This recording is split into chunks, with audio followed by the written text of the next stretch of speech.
You're listening to the Real Estate Runway podcast, powered by Quattro Capital, where we are all about alternative business and investment strategies to help you amplify life and maximize wealth. Here's your host, the recovering engineer turned multifamily investor, Chad Sutton.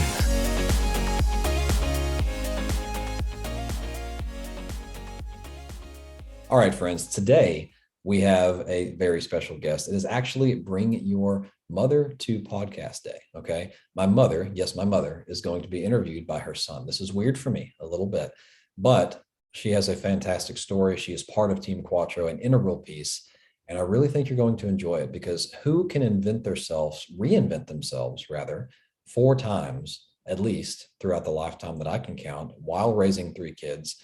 You know, if you've had any challenges in your life, if you ever struggled with limiting beliefs, if you've ever felt like you're below a glass ceiling you just can't break through, this podcast is for you. Stay tuned while I introduce my mother, Tammy Sutton.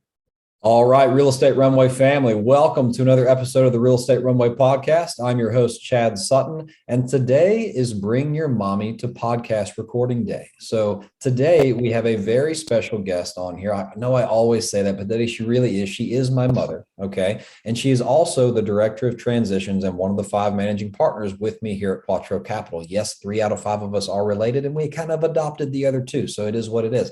But nonetheless, Tammy is the director. You know, I can't do that. I can't call her Tammy. We're just going to say Mommy on this episode. Okay. Is that weird, guys? Sorry if it is. Mommy is the director of acquisitions and one of the 5 managing partners of Quattro Capital. Her professional repertoire consists of 15 years in education, 5 years as a paralegal when I was a baby, and 5 years as a small business owner. The passion she had for teaching has now been renewed as a passion for multifamily investing because of the positive impact that results on residents, neighborhoods, and people, right? While handling the closings and transitions from acquisition to asset management for Quattro Capital is her forte, her knowledge and creativity thrive in generating company presentations and the marketing material that many of you who have done business with us in the past have gotten to see and enjoy. So without further ado, Mama, welcome to the show. Well, thanks for having me. This is very exciting.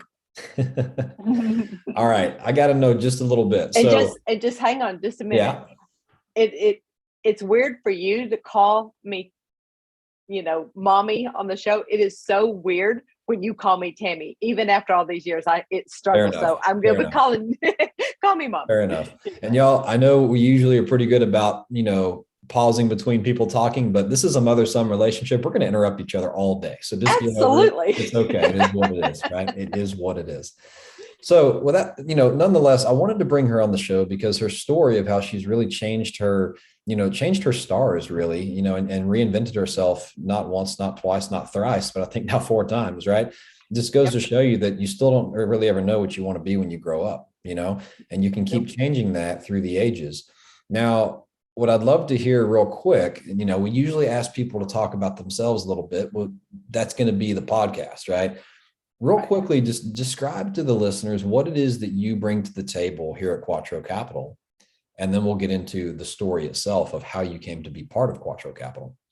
Okay. Well, as you said, I have this really cool title called Director of Transitions. But nobody knows what it means. Nobody knows what it means because we had to really kind of create my role and find where my niche really fit in this awesome team. And what we have discovered is, I do a handful of things with all parts of our teams.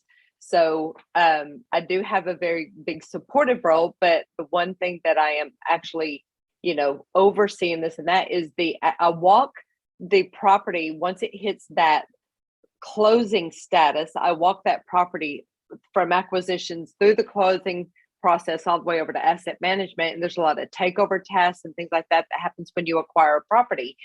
In addition to that, like you said earlier, I get my creative kicks when I am, helping generate the business plans to show our investors and things like that. So I get to do a little bit of everything.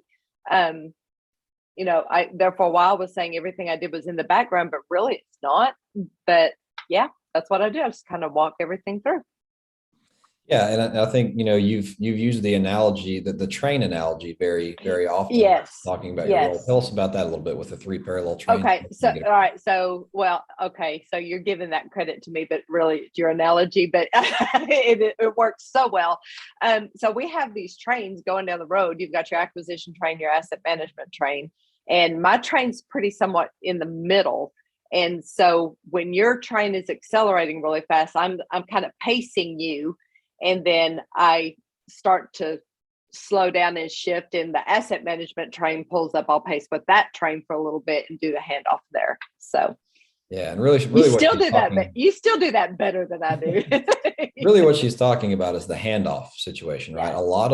A lot of the headache that comes when we're acquiring these, multi-million dollar projects is you have everything figured out with your acquisition team. You've done all the diligence, you understand what you have, and then you have to go and take it from the sprint to the marathon phase and get all that context shifted over to the new Yeah. team so you can go work on the next thing. And that's Yeah. But really the see, role we decided to create, because that was the but biggest void we found. one thing you're not including there is my train is basically full of herding cats. You That know? is true. So yeah, there's a lot of signatures, a lot of parts moving when it's closing, and this and that, and that's just what I do well. That's really it. That's really it. So, okay, Mhm. we've talked about a little bit about what you do for the company, and I'm sure we'll come back to that at some point.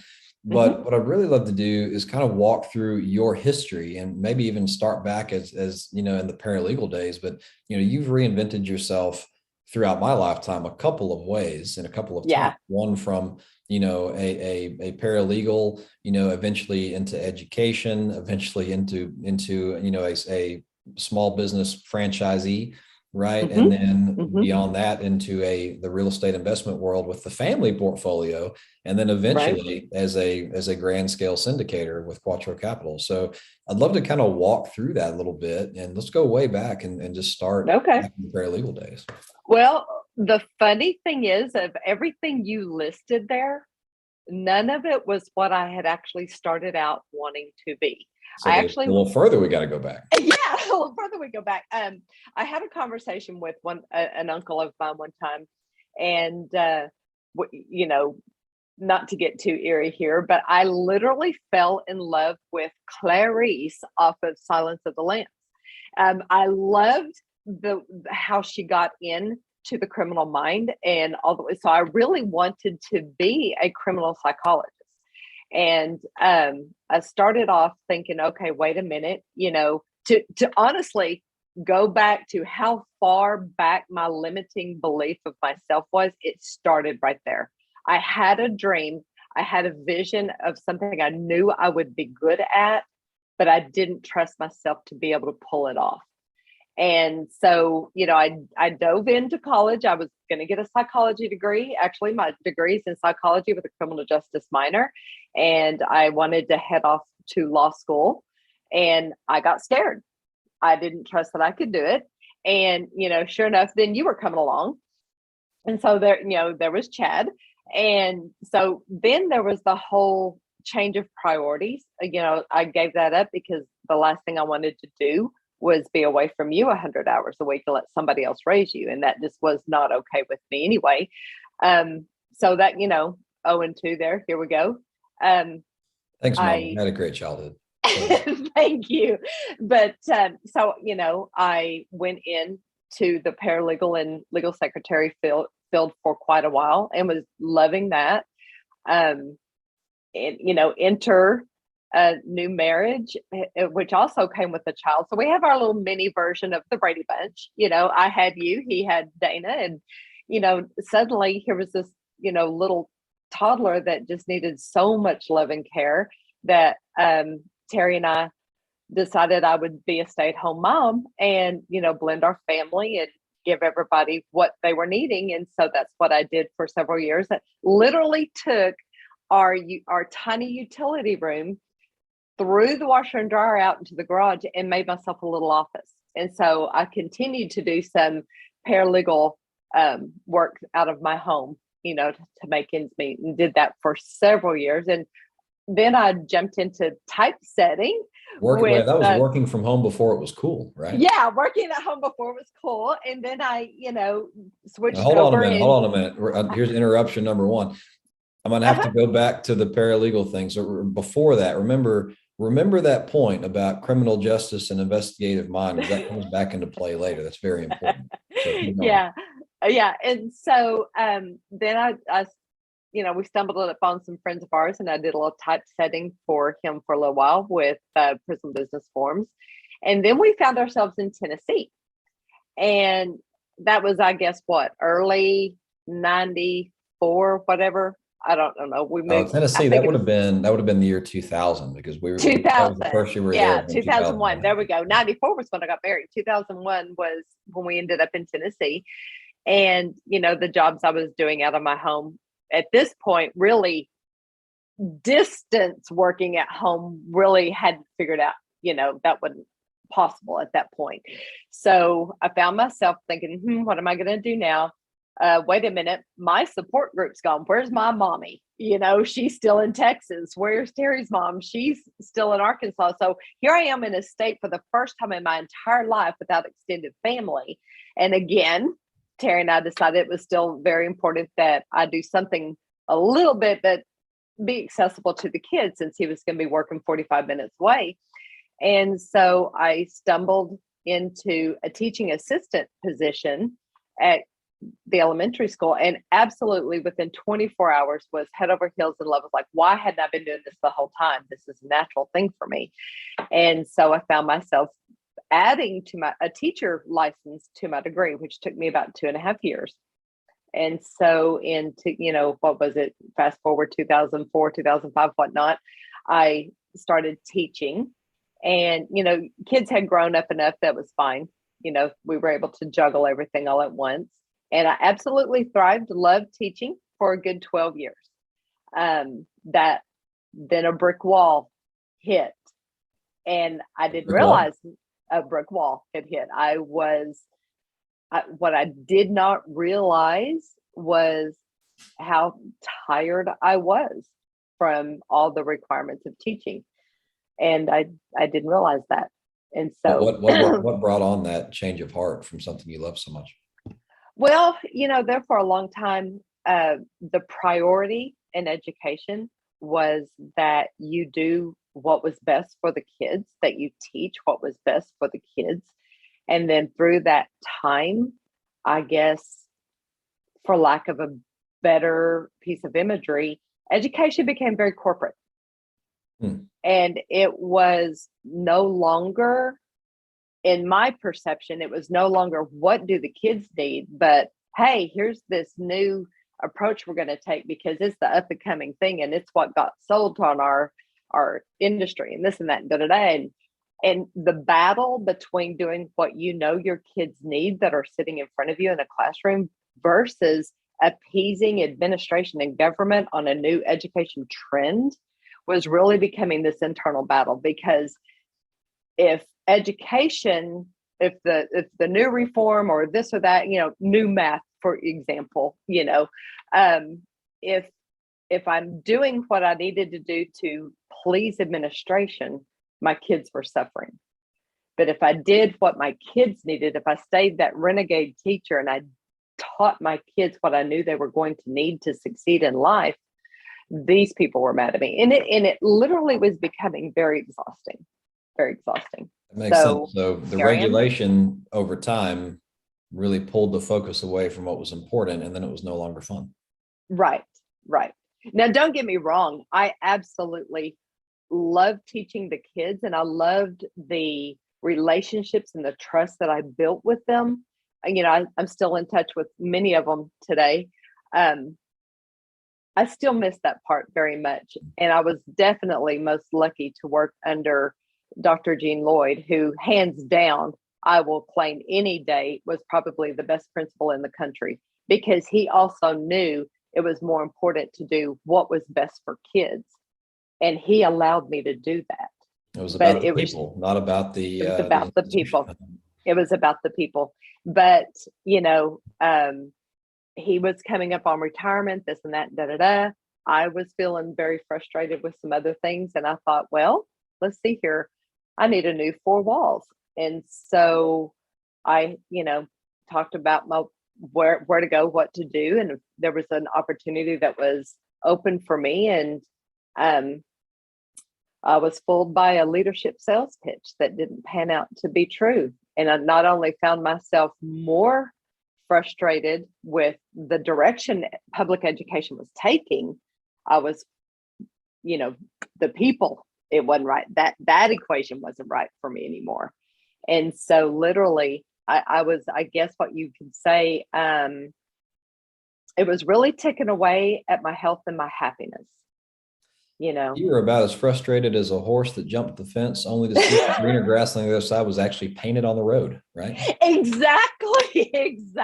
And I was angry about that because I left a building that I was well known in. I was comfortable in, because I thought what I needed was a change, but that wasn't the change that I needed. That was the change that made it worse.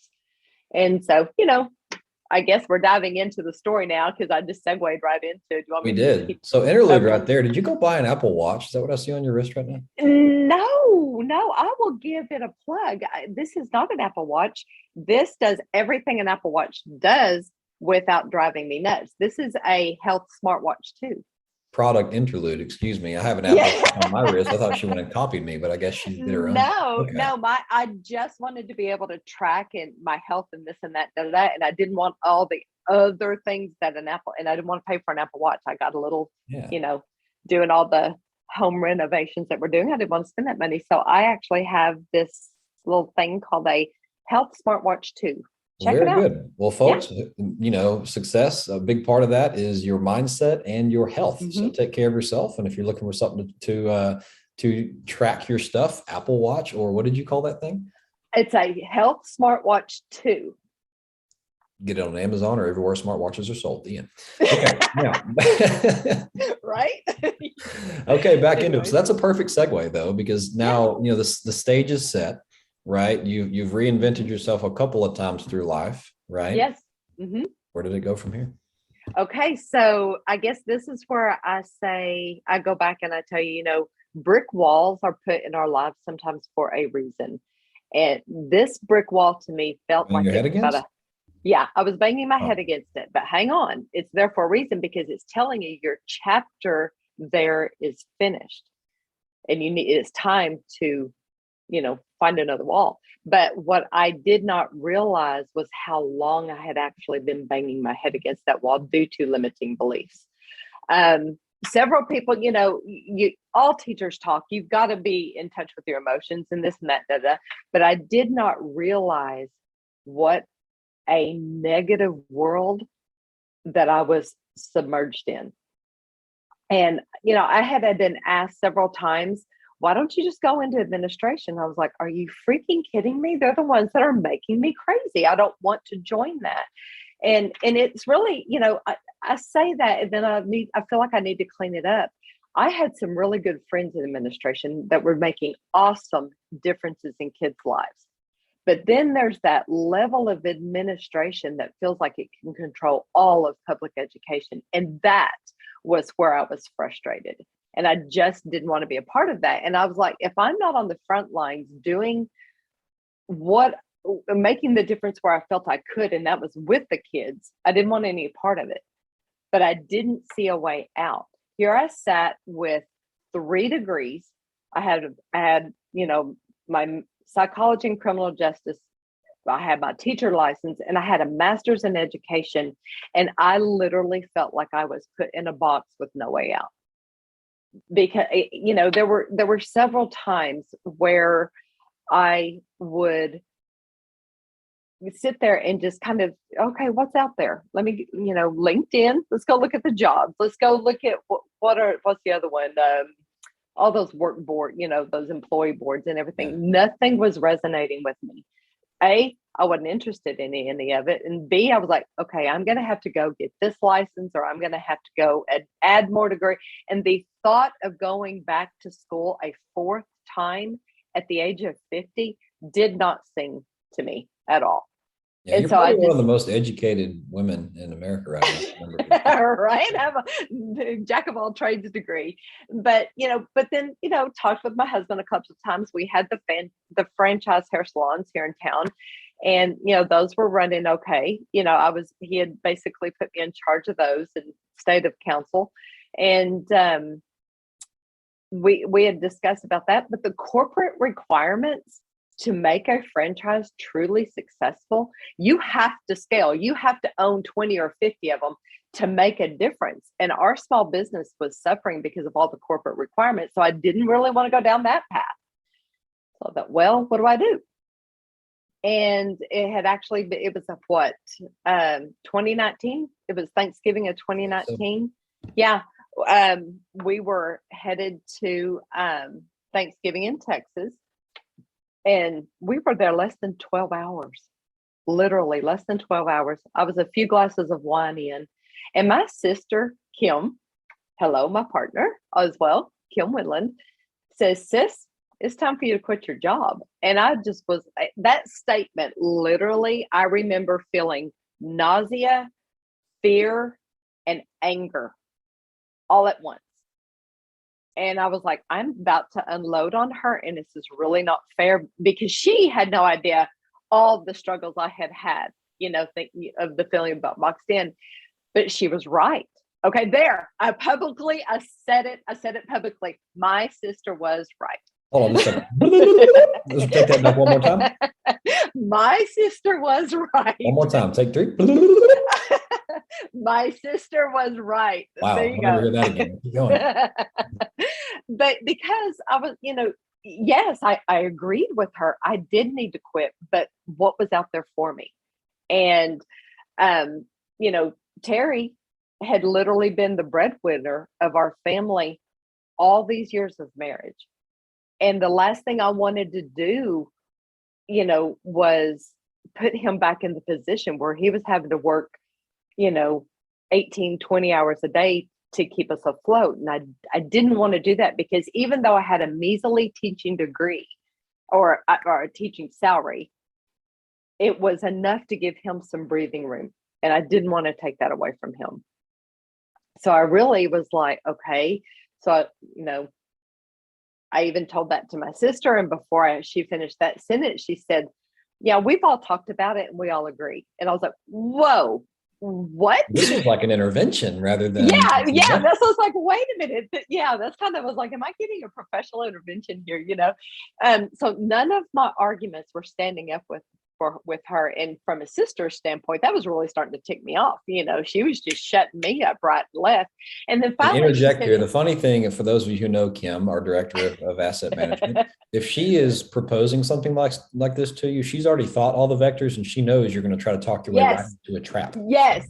And she knew. Captain of the debate team back in high school here, Right. And so she basically said, look, come in here the bedroom with me. Let's chill out and let's just shut up and listen to me. And so I did. And, to give a little bit back of history, after we had lost our father, she took over running the single family business. And she had done an incredible job growing that. It was just impressive. But she, at the time, you and she had started Next Gen Real Capital, and she was finding herself in a need of more hours in the day to grow that company as well, in the multifamily side of it. And when I thought at that time multifamily, I'm thinking, oh, they're doing houses where like grandmothers and kids and their parents all live together. Okay, how neat. That's what I thought that was. And so she brings up to me, hey, I need you to help run Mom's family. And I'm like, oh no, no, you have really got that going successful. I'm not going to screw that up. I can't. Again, limiting belief. Limiting belief. And she basically called BF on all of my what ifs. So her growth mindset was literally determined to what I didn't realize I was in, but she was determined to undo my fixed mindset that I can't do anything. So on the drive back to Tennessee, what was 11-hour drive, my husband and I probably had the longest conversation in the history of our marriage. I literally talked it all the way through on the way back. And he was I have a feeling Kim kind of prepped him a little bit for this conversation anyway, because I kept hearing her come out, he was using some of her things on me as well. So we threw all the cards on the table, hashed it all out. He assured me that this could be done. And I was a little humbled by the amount of support and faith that they had in me that I didn't have in me. So literally going off of their faith and vision for me, I mustered up all this courage, overcame my fear, and typed out the resignation letter. I didn't even finish out the school year. I left at mid-semester. Yeah. Sometimes that's what you need. I mean, we all envision this glass barrier, right? You envision a brick wall. I'm going to call it a glass barrier because you can see what's on the other side. It might be a little obscured, and you think you can tell what you see, but you never feel like you can break through that glass. And sometimes you just need someone to tap on the glass a little bit, maybe crack it for you a little bit. And then you got to run head first through it and just close your eyes and realize that you're going to land on your feet on the other side. Yeah. Well, what it felt like to me, I look back on it now and I was like, oh my gosh, all these years that we took all of our sixth graders and went to Land Between the Lakes and did all these team building things. One of them was, as a team, they had to get every person over the wall. And I used to talk about all of these analogies of how can this help you in life? How can, did this exercise of getting every single one of us over this little 6-foot wall, how did that, how can that apply to life? Well, it had just literally happened in mine because they literally lifted me up and threw me over the wall. It was just a neat feeling. So there it was. So, let's kind of, as we come to a close here, let's talk about the aftermath. I mean, you got over the wall, whether it was rear end first or head first. I'm not really sure what it was, but you got over the wall and, you fast forward to today and you're one of the central members of the Quattro Capital team, right? Yeah. So what changed? I mean, how did your mindset change? How did your limiting beliefs change? How did your faith in yourself change as you reinvented yourself in a extravagant way to not only help yourself, but help others? Well, there was one thing, when I came on, for about 6 months, I'll say this, for about 6 months, I did a lot of self-education and working with my sister in the single family. And then literally you saw a potential in me and y'all brought me on to Quattro. And about that time, y'all were starting this whole coaching thing with Trevor McGregor. And I will never forget one of my personal sessions with him. He reminded me of something, which then it clicked. I was like, oh my gosh, I remember reading this book way back in college. And that was that we have two minds. One of them is an emotional mind that feels everything. And one of them is a thinking mind.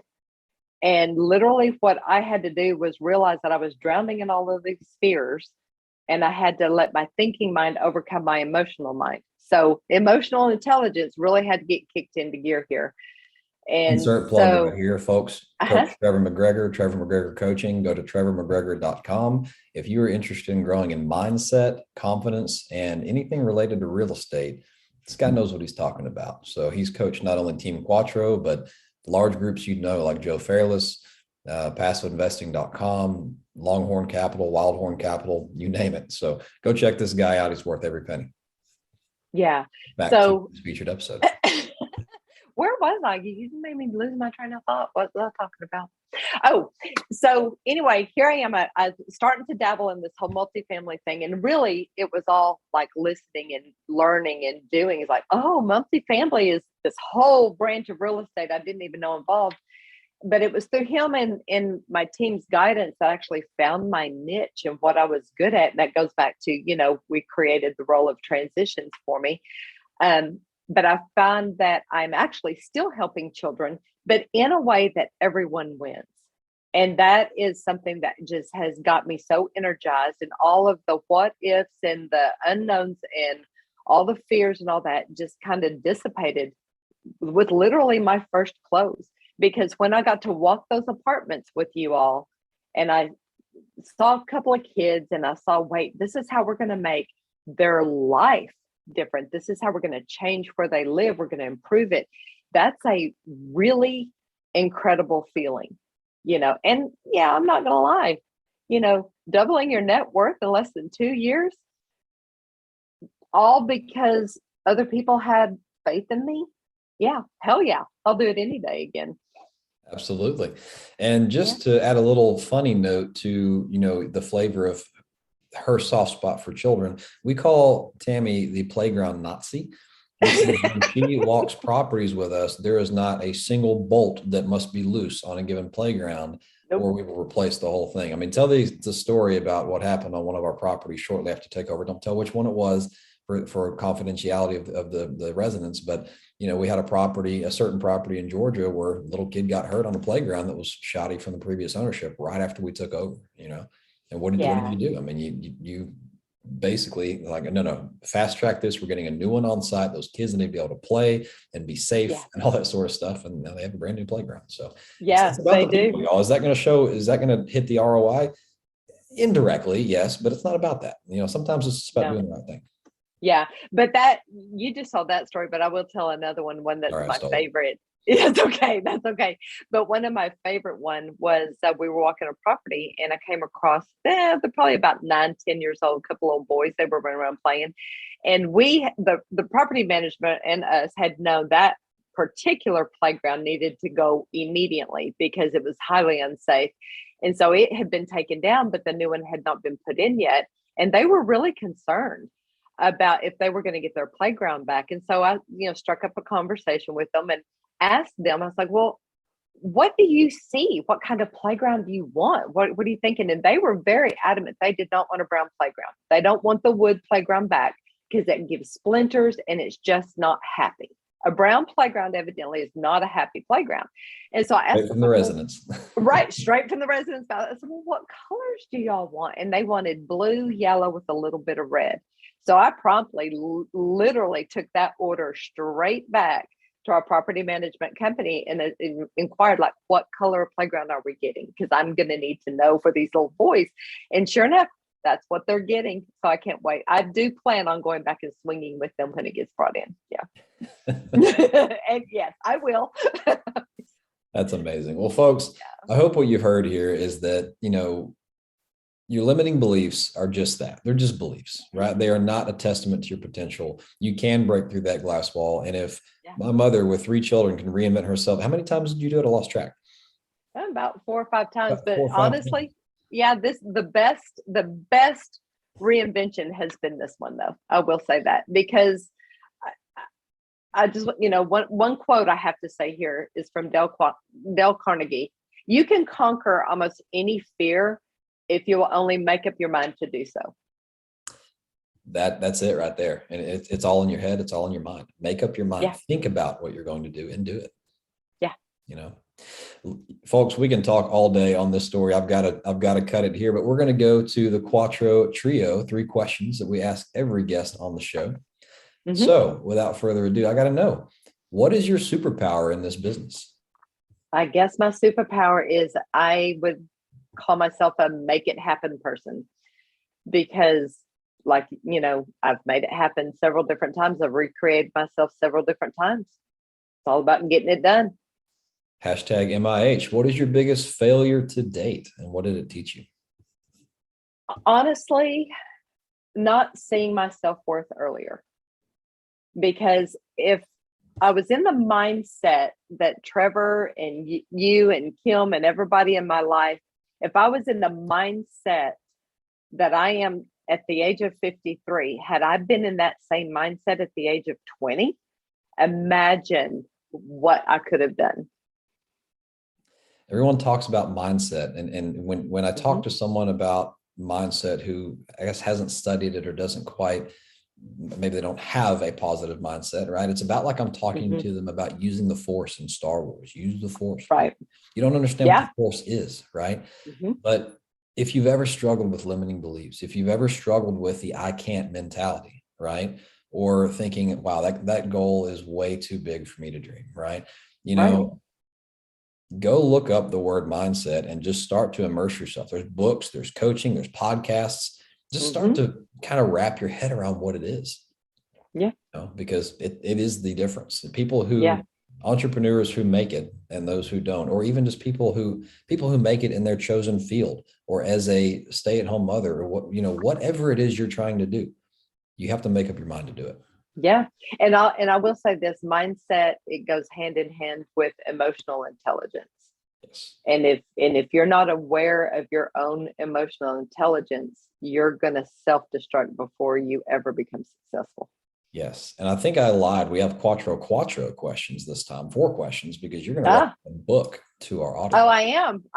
I have to say, Daniel Goleman's Emotional Intelligence is a book I read back in college, whichever time it was, probably through the teaching one or psychology. I can't remember. But it's a must read about self-awareness and your relationships with yourself, as well as your relationship with others. And I will tell you this: emotional intelligence is 80% of being successful.